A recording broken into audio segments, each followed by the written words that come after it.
professora Rosane. A professora Rosane é do Direito e ela estuda essa questão das redes sociais e das implicações éticas e até legais, né, professora, com a responsabilidade no uso das redes sociais. Bom dia a todos. Talvez aqui eu seja a fala mais distante do universo de vocês, mas vou tentar estabelecer uma comunicação, já que essa é a palavra, né, e o curso exato, que aproxime as duas áreas. Eu gostaria de começar agradecendo ao convite da professora Cristina, da professora Sibila, dizer que é uma alegria participar desse momento com vocês. Eu tenho muito apreço pelos cursos aqui do Centro Universitário na área de comunicação. As nossas duas meninas lá em casa são egressas desse curso. Então é uma satisfação, é um universo que é bastante próximo da gente, né? Porque ainda que dois advogados, uma seguiu pela área da publicidade e a outra seguiu pelo jornal, então, né, no jornalismo. Então é uma área que é bastante próxima do nosso universo, ainda que a nossa atuação seja no direito. Eu sou professora aqui do Centro Universitário Franciscano, muito brevemente, assim, só para me situar nesse contexto. Eu sou professora aqui do curso de Direito do Centro Universitário Franciscano desde 2000, mas sou já há 20 anos professora do curso de Direito da Universidade Federal de Santa Maria. Trabalho, então, com essas temáticas, tanto na graduação quanto na pós-graduação, em nível de mestrado. Isso não me coloca numa condição confortável, muito antes, pelo contrário. A gente está sempre sendo surpreendido e tendo que dar conta de novos problemas que surgem a partir do uso de todas essas tecnologias e como isso vai impactar diretamente o nosso trabalho na área jurídica, tanto na questão envolvendo o uso da imagem, quanto na questão de tutela do consumidor, tanto na questão que envolve crianças e adolescentes, né, e tanto sua exposição nas mídias digitais, quanto o seu papel na publicidade e o quanto isso pode trazer dissabores, né, para aquele que está preparando a campanha, tanto para quem está anunciando, né, e o revés que isso pode se transformar, ao invés de uma publicidade que vai elevar ou tornar a marca mais próxima do seu público, de repente um feedback extremamente negativo daquele público e muitas vezes até mesmo uma repercussão dos órgãos que fazem algum tipo de controle, gerando problemas jurídicos posteriores. Então, a minha parte da fala aqui é um pouco chata, é aquela parte da regulação, né? Mas que tem como objetivo, quem sabe, trazer algumas notas para a gente discutir, até mesmo no que diz respeito a uma possível prevenção. Que tipo de limites são esses? Que cuidados a gente deve ter? Então, creio que passou pela fala dos que me antecederam, tanto pela Carol, vou tratá-la assim, quanto pelo Osório, a questão envolvendo que é um outro formato de publicidade, isso ficava muito claro nas falas dos meus antecessores, um outro formato de publicidade que exige uma compreensão e uma leitura de cenários, que exige que se observe aquilo que é o que está muito próximo ou que está naquele momento chamando a atenção daquele consumidor, que tem uma instantaneidade, então são algumas palavras que são importantes para nós, ela é instantânea, ela trabalha com um conceito bastante interessante daquela segmentação, como que eu vou trabalhar, e cada vez as tecnologias permitem mais isso, né, fazer essa segmentação, usar estratégias para perceber desde aquilo que quais as páginas que ele visita, que sites, quanto tempo ele demora em cada um, não só entre as gôndolas numa loja, mas também nos sites, quanto tempo ele demora com o cursor sobre cada produto, por quê, o que ele comenta nas redes sociais, e tudo isso também tem reflexos jurídicos.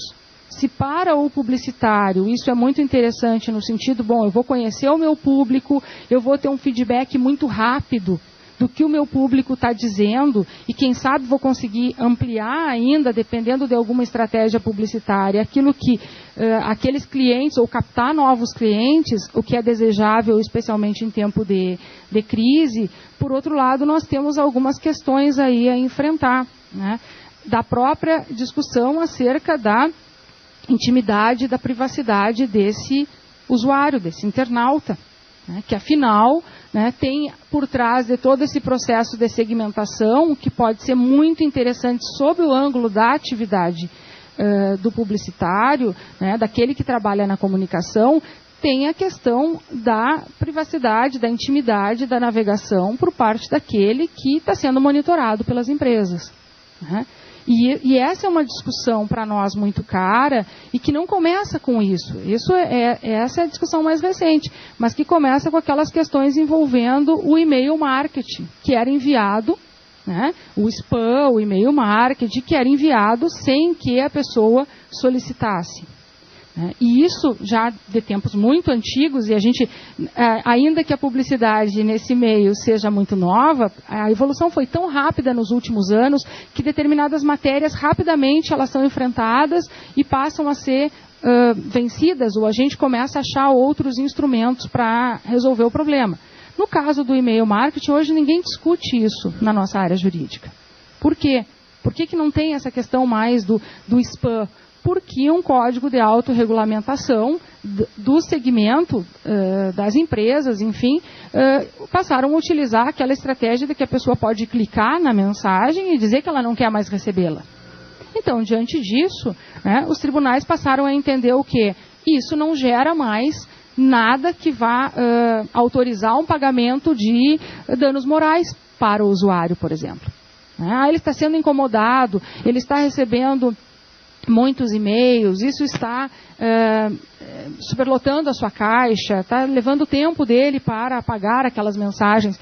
Isso hoje já não dá mais nada, como se diz. Ou seja, o tribunal, provocado por isso, os tribunais, ainda revisei esse final de semana as decisões do Tribunal de Justiça para ver aqui do Rio Grande do Sul em que pé estava e não há dúvidas, é consenso. Nós temos também, por outro lado, a questão de que há outros direitos igualmente importantes, como no caso da imagem das pessoas, né, como no caso da intimidade, o nome, né, e ainda determinadas situações de proteção especial.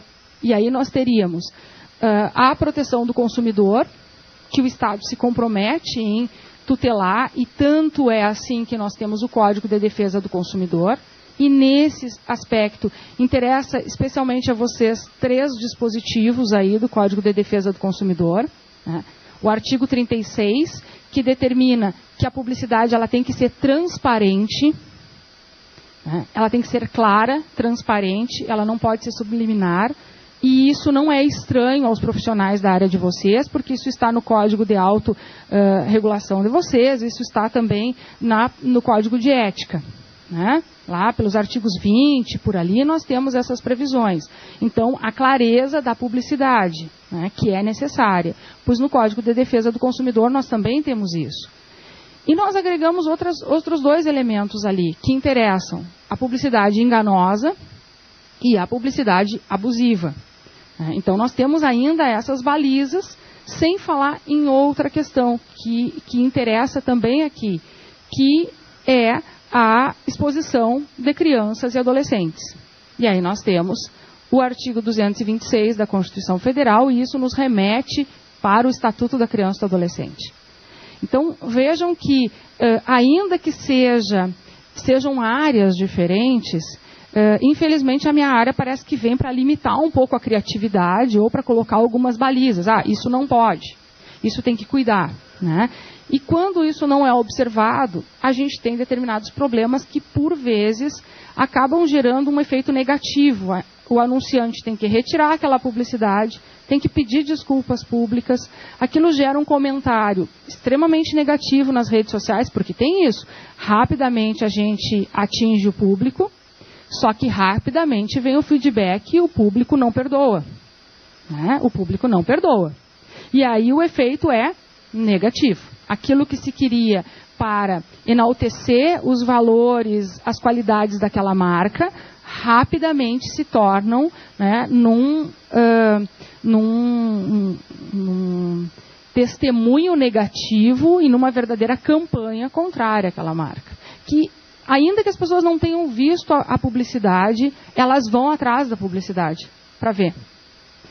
E aí tem um aspecto interessante, que tem também, que é um outro lado dessa mídia digital, que é o aspecto de que na internet não há direito ao esquecimento.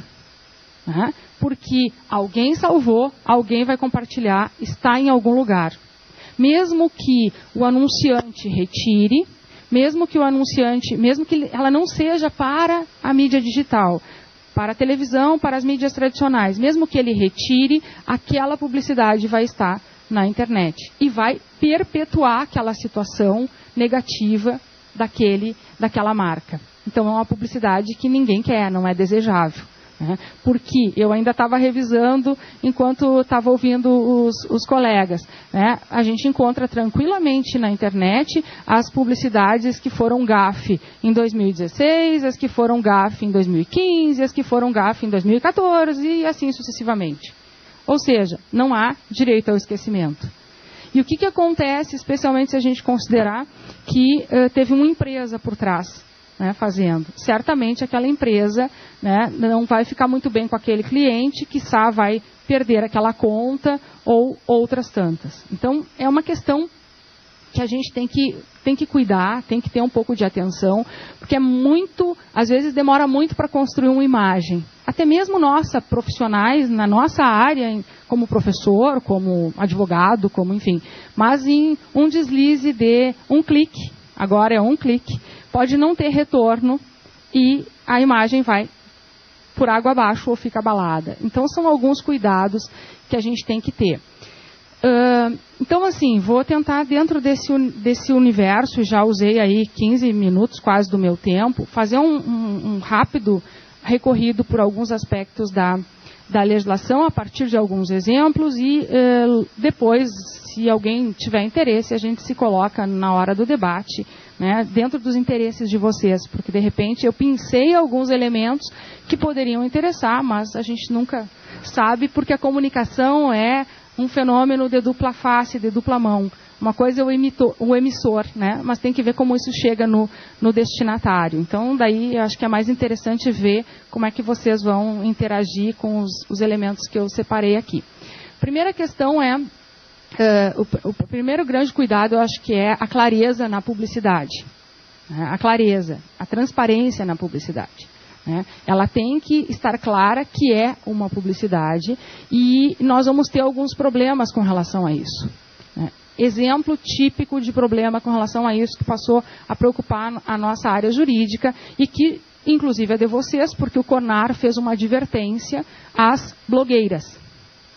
Uma publicidade que não é clara como publicidade. Então, hoje é muito fácil. Eu vou lá, eu tenho todos os recursos tecnológicos, eu começo a fazer tutoriais. Eu não, mas de repente alguém que tem habilidade, eu não tenho nenhuma. Mas alguém começa a fazer um tutorial de maquiagem, de isso, de aquilo, e tem logo em seguida inúmeros seguidores, e todos passam então a curtir, a comentar, a interagir. E a blogueira foi erigida a uma condição de profissão, ela é blogueira. E com isso ela vai em desfiles, ela tem viagens internacionais, ela toma espumantes no café da manhã e assim por diante. Quisera eu, tá? Pelo menos essa parte do espumante ia ser divertido. Então ela passa a desfrutar de uma outra. Só que, a gente esquece de dizer que ela está ocupando um espaço de um profissional, ela está fazendo uma publicidade e que, ainda que pareça que ela não tem nenhum ganho ou que não tem um anunciante por trás, o anunciante está ali, porque ela ganha inúmeras vantagens indiretas. Então, ela estabelece um canal de comunicação direto com o seu público, ela passa uma confiança, porque é alguém que usa aquele produto, e aí as outras seguidoras já a tratam pelo apelido, já usam o diminutivo, já são muito amigas, velhas amigas da infância, né? Com isso ela estabelece uma comunicação extremamente próxima dessa pessoa e ela ensina truques, ela coloca links dizendo onde vão ser vendidos os produtos, onde tem a promoção, onde ela viu, onde estava melhor, o tamanho, a foto, todas as questões. Só que aquilo não está claramente estabelecido que é uma publicidade, porque no início ela começa dizendo, inclusive, que comprou, né, só que depois começam as fotos de, chegaram essas cestas de produtos, recebi isso, recebi aquilo, então há uma vantagem, ela não está, né, simplesmente como uma usuária fazendo uso de uma rede, enfim, é um blog, ela está usando para essa finalidade, né, e aí se confunde a questão da publicidade, que ela não é muito clara. E não responde, não respeita parâmetros que vocês na academia aprendem a respeitar, aspectos éticos, aspectos da legislação, muitas vezes.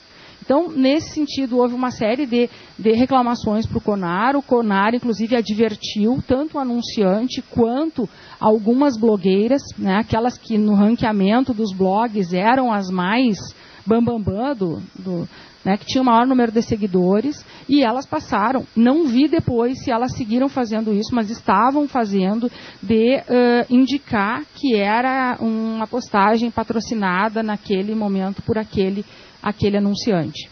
O que a gente tem aqui? Além de a questão da publicidade, que não é transparente muitas vezes, né, ainda nós temos a situação em que ela começa a falar pelo fornecedor. Ela fala pelo fornecedor diretamente.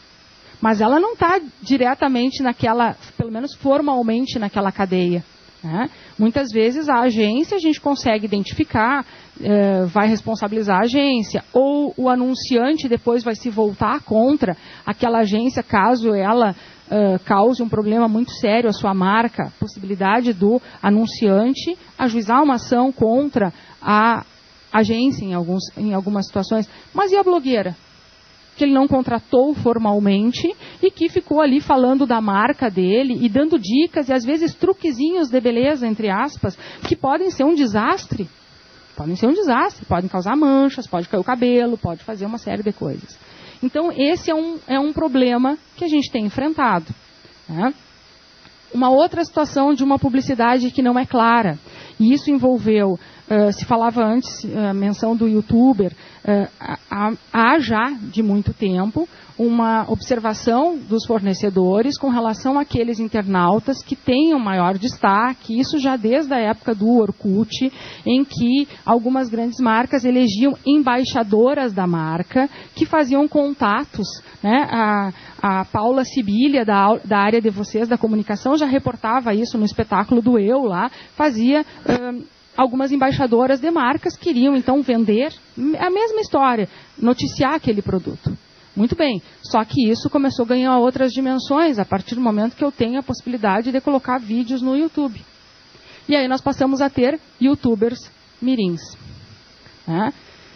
Bom, quando é a família que decide, ok, qual é o problema aqui? O problema é quando nós temos um grande anunciante, nós temos um anunciante, não importa o tamanho dele, mas um anunciante, em que ele distribui brindes ou qualquer outra vantagem para determinados menores de idade, aqui criança ou adolescente, né, em que ele vai então fazer vídeos e colocar no YouTube.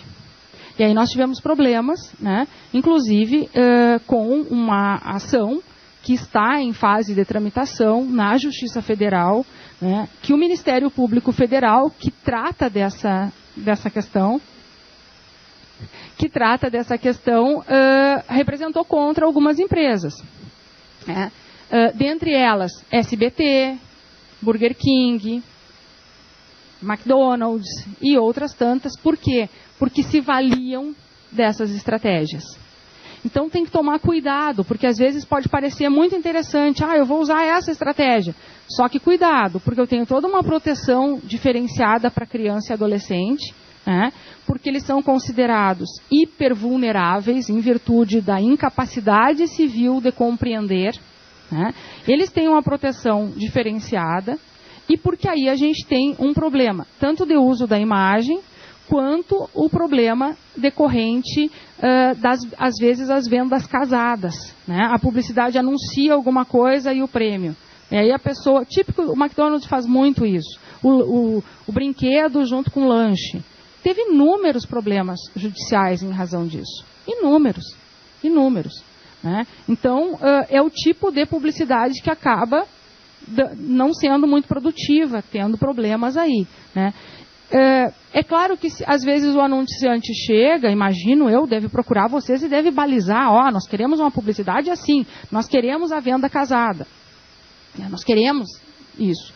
Mas eu acho que é sempre legal falar, né? Olha, pode ter esse problema, quem sabe a gente faz desse jeito, pode ter esse problema jurídico depois, porque um cliente insatisfeito certamente não é o que nenhuma agência ou nenhum profissional dessa área deseja. Né? Então, é essa questão da transparência e de alguns cuidados que a gente tem que ter.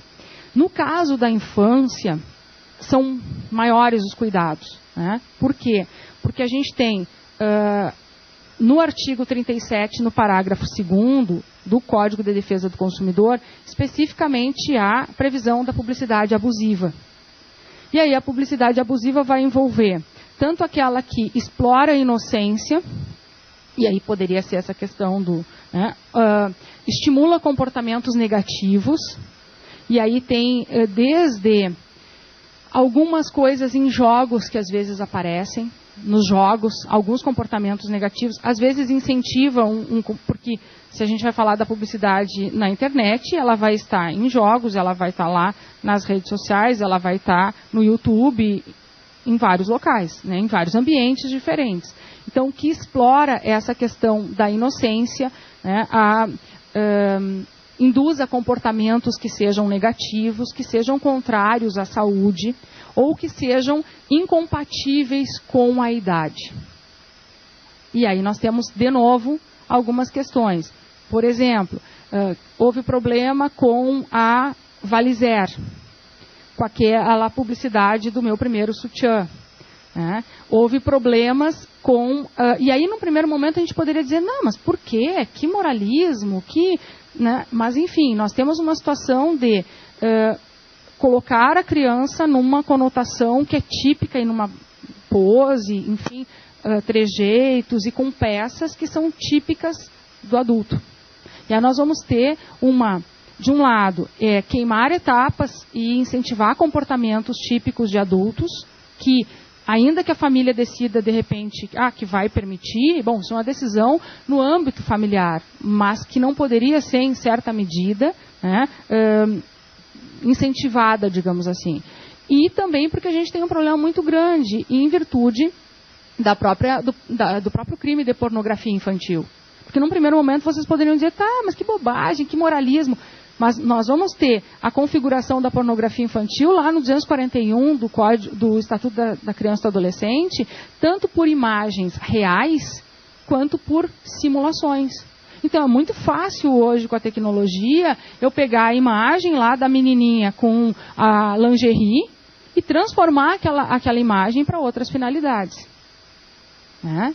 E isso acontece, pessoal. Isso acontece. Envolve tanto imagem real quanto imagem simulada. O publicitário não vai fazer isso, é lógico que não. Mas, uma vez colocada aquela publicidade ali, facilita, potencializa esse tipo de comportamento que é punido, que é perseguido, que não é desejável e que, infelizmente, o Brasil tem uma cifra muito grande. Né? É um país que ocupa um lugar de destaque nas redes de pornografia infantil. E essa banalização também contribui para isso, porque a gente joga um monte de imagens de meninas, normalmente meninas, e aí tem um recorte de gênero nisso, né, como tem em outras tantas publicidades, né, que toda a discussão da cerveja, que é histórica no país, com relação à mulher, toda a discussão envolvendo, nos últimos tempos, desde produtos de remédios, né, que foi aquela publicidade que aparecia dizendo que cólica era mimimi ou algo assim, e que teve uma super rejeição e teve que ser retirada. Né. Então, alguns cuidados que, na verdade, se num primeiro momento pode parecer, mas que chatice, isso freia a nossa liberdade, a nossa criatividade, mas são alguns parâmetros, sim, que devem ser cuidados, né, para evitar problemas, no mínimo desconforto.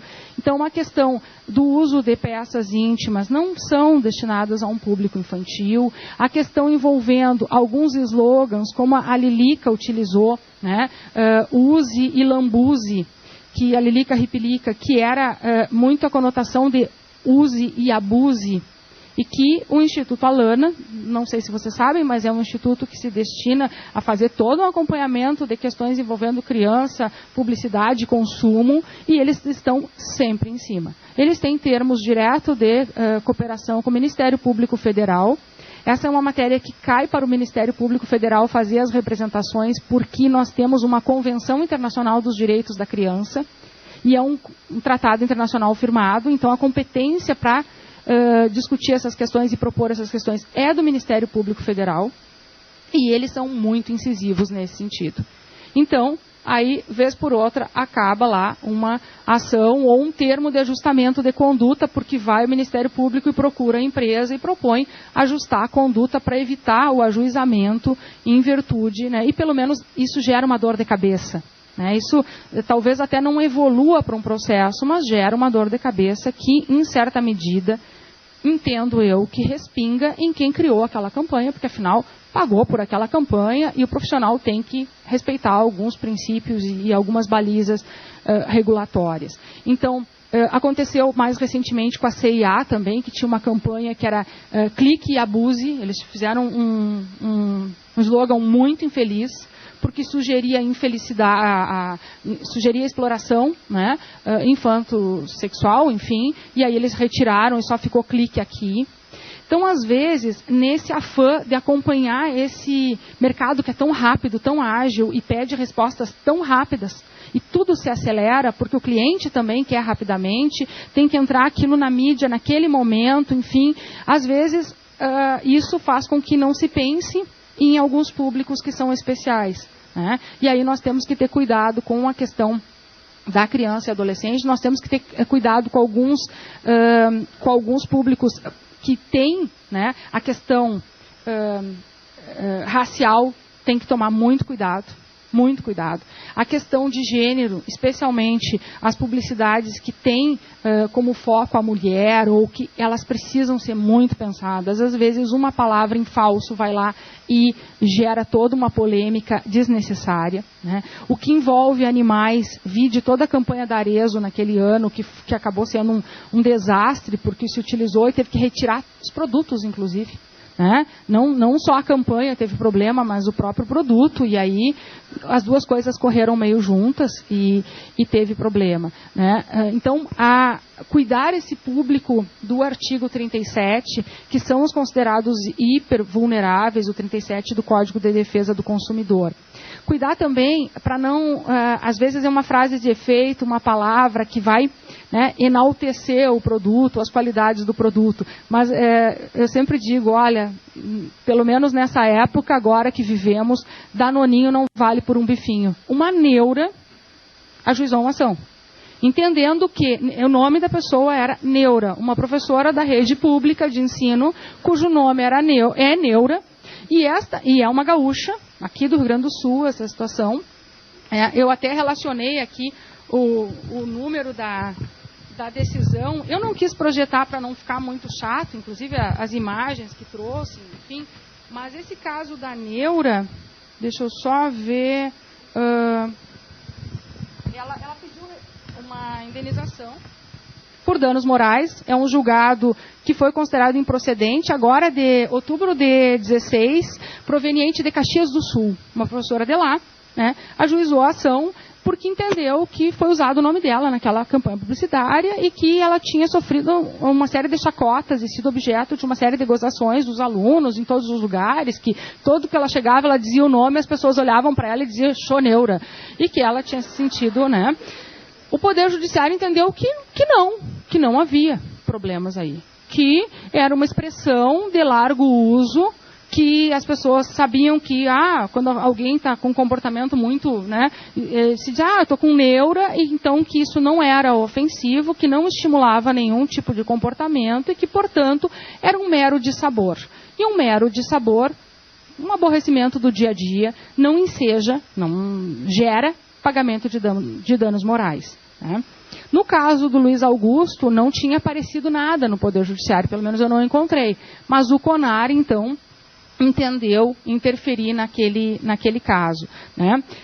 Só para chamar a atenção de vocês que essa questão pode aparecer dos pequenos deslizes, inclusive na chamada propaganda, né? Porque nós diferenciamos na nossa área jurídica. Publicidade é aquela com um caráter de vendas, mercadológico. A propaganda, para nós, na área jurídica, é aquela propaganda do partido político, a propaganda governamental, enfim, né? E no Ministério da Justiça foi utilizado, ou foi da Saúde, da Justiça, foi utilizada a imagem de uma mulher e a pessoa que dirigia embriagado e o slogan, bebeu, perdeu. Né? E se entendeu que tinha sido de péssimo gosto, né? Porque estava, em certa maneira, também tratando da imagem da mulher, enfim, eles retiraram a propaganda, nesse caso, e pediram desculpas. Então, cuidar a questão de ser transparente, do artigo 36, dela não oferecer uma qualidade do produto que não tem, então de não ser abusiva, né? E não ser enganosa e de não ser abusiva. E aí o cuidado, no caso das mídias digitais, eu entendo que ele é maior, né? Pela instantaneidade, por esse rápido feedback que o cliente dá, pela rápida mobilização que o público faz em redes sociais combatendo aquela publicidade, né? Porque não tem direito ao esquecimento aquela publicidade, né? Porque ela fica ali. E já que tem tudo isso, cuidar. Por fim, a última coisa que eu vou mencionar, e depois no debate a gente aprofunda se houver interesse de vocês, a questão do uso da imagem das pessoas. Várias agências publicitárias condenadas, né, e o anunciante junto, solidários, porque a pessoa foi lá, colocou no Google, na parte de imagens, casal bronzeado. Uma que eu vi era casal bronzeado. Aí apareceu a foto de um modelo que era bronzeado. Eles não tiveram dúvidas, pegaram a foto do modelo, colocaram no produto deles. Anunciaram em redes sociais o produto. Inclusive, estava lá na empresa com a foto da pessoa.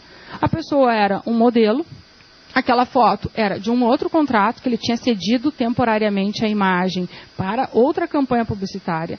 Não estava autorizado a usar, e isso gerou problemas, inclusive, para ele com a empresa que tinha contratado a imagem, o uso da imagem dele temporário. Né? Porque ele aparece com a mesma foto, fazendo publicidade de um outro produto que nada tinha a ver com aquele cujo cliente tinha contratado e ele cedeu temporariamente o uso da imagem dele. Então, é algo que tem que tomar muito cuidado. Parece simples, mas na pressa, na correria de entregar uma campanha para um cliente, pode acontecer. Então, eu destacaria essas 3 questões aqui, num primeiro momento, assim, que são as mais, no nosso entendimento, delicadas, e depois no debate, então, a gente, se for do interesse de vocês, a gente aprofunda a discussão, o diálogo. Então, eu renovo os meus agradecimentos e acho que dentro do tempo previsto eu devolvo a palavra. Obrigada.